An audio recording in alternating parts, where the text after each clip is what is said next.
Olá pessoal, agora que nós já aprendemos alguns conceitos relacionados ao estudo das funções, como a definição, função composta, função inversa, domínio, contradomínio, conjunto de imagem, enfim. Agora que nós já aprendemos todas essas coisas, nós estamos prontos para conhecer os tipos específicos de função. Tá? E na aula de hoje a gente vai falar sobre a função afim, que de todos os tipos que a gente vai estudar a partir de agora, talvez seja o tipo mais simples. Tá bom? Então vamos tentar aprender o que é uma função afim. Antes de mais nada, uma função afim ela é sempre definida da seguinte forma. Digamos que seja uma função f definida de R em R, né? Só relembrando, aqui nós temos o domínio e aqui nós temos o contradomínio. Tá? Então a função afim é sempre de R em R, tá? Conjunto dos números reais. E a lei de formação, ela sempre tem esse formato, tá? F de x igual a ax mais b. Portanto, uma função afim é sempre de R em R, e a lei de formação tem sempre essa cara daqui, tá? Ax mais b. Sendo que A e B, né, tanto A quanto B, eles pertencem também ao conjunto dos números reais. Antes da gente continuar, deixa eu só fazer um esclarecimento para não gerar nenhum tipo de dúvida, tá? Muita gente usa o termo, melhor dizendo, função do primeiro grau. Agora vamos com calma, tá? A função afim não necessariamente é uma função do primeiro grau, tá? E também não é bom a gente estar usando esse termo, função do primeiro grau, tá? O termo correto é função polinomial do primeiro grau. Por que eu não gosto de usar esse termo, função do primeiro grau? Porque senão fica parecendo que a função tem grau, o que não é verdade, o que tem grau é polinômio, tá? Então, você pode até usar o termo função polinomial do primeiro grau, tá? Agora, já que eu disse que não necessariamente função afim e função polinomial do primeiro grau é a mesma coisa, vamos tentar entender que diferença é essa, tá? O que diferencia as duas? Na realidade, como eu falei, a função afim tem sempre essa cara, e A e B são números reais quaisquer, inclusive o zero. E é justamente na questão do zero em que você vai encontrar essa diferença, tá? Na realidade, o que acontece é o seguinte, ó, se esse A ele for diferente de zero, tá? Se esse termo aqui sempre existir, aí sim você pode falar em função polinomial do primeiro grau. Tá? Para quem não sabe o que é uma função polinomial, é qualquer função cuja essa regra seja um polinômio. Tá? Então, se esse A ele não for zero, tá? Se você garantir que ele for diferente de zero, é claro que a função continua sendo afim, mas aí você pode usar esse termo, função polinomial do primeiro grau. Tá bom? E se o A for igual a zero, ela continua, claro, sendo uma função afim, não será mais do primeiro grau, e sim será uma função constante. Tá? Constante. Então, nós temos aí os dois tipos de função afim.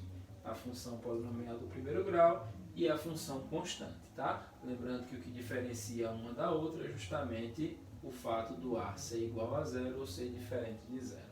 Tá? O B também pode ser zero, tá? Se o B for igual a zero, esse termo aqui vai desaparecer e aí nós chamamos de função linear. Só que a função linear, ela também é polinomial do primeiro grau, tá? E em todos os casos corresponde à função afim.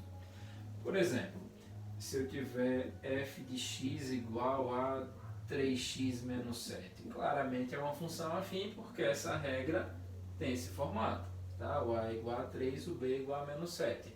É uma função polinomial do primeiro grau? Claro, porque o A é diferente de zero. Tá? Aqui claramente você tem A igual a 3 e B igual a menos 7. Eu poderia ter f de x igual a 6. Essa função tem esse formato? Tem também. Tá? Na realidade, nesse caso, o A é igual a zero e o B é igual a 6. Como o A é igual a zero, a gente chama de função constante. Outro exemplo, f de x igual a menos 7x. Nessa função, o A é igual a menos 7 e o B é igual a zero.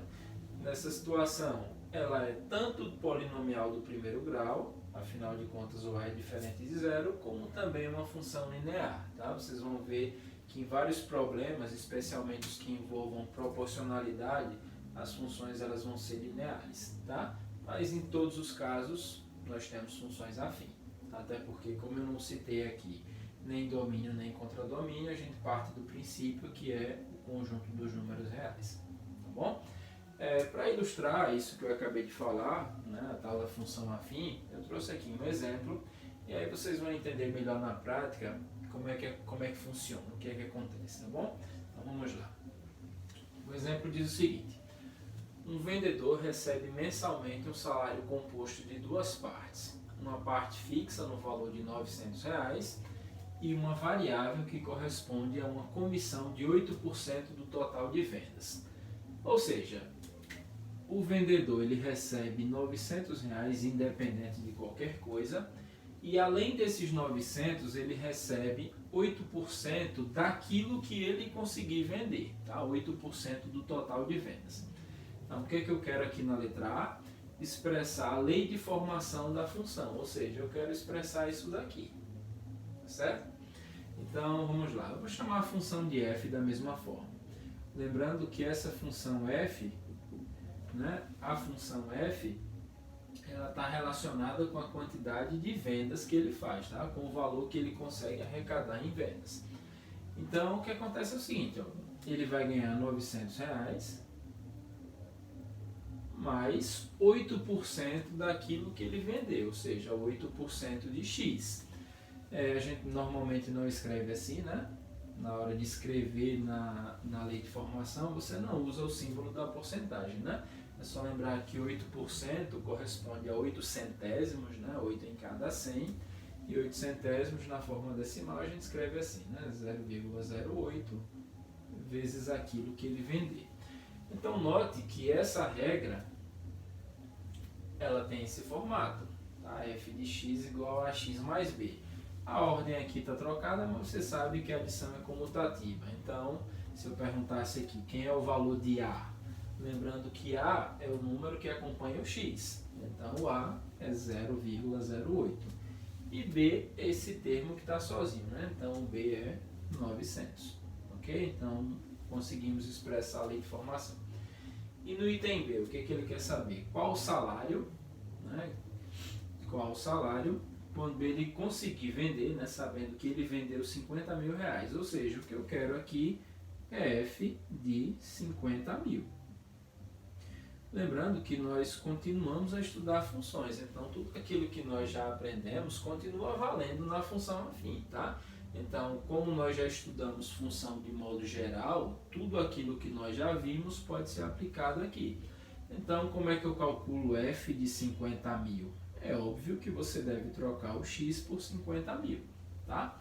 Então, fica 900 mais 0,08 vezes os 50 mil.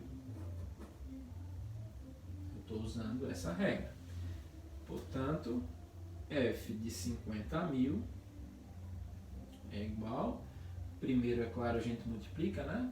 Então, 900 mais 0,08 vezes 50 mil, é só fazer a continha aí, né? Você vai ver que dá 4 mil.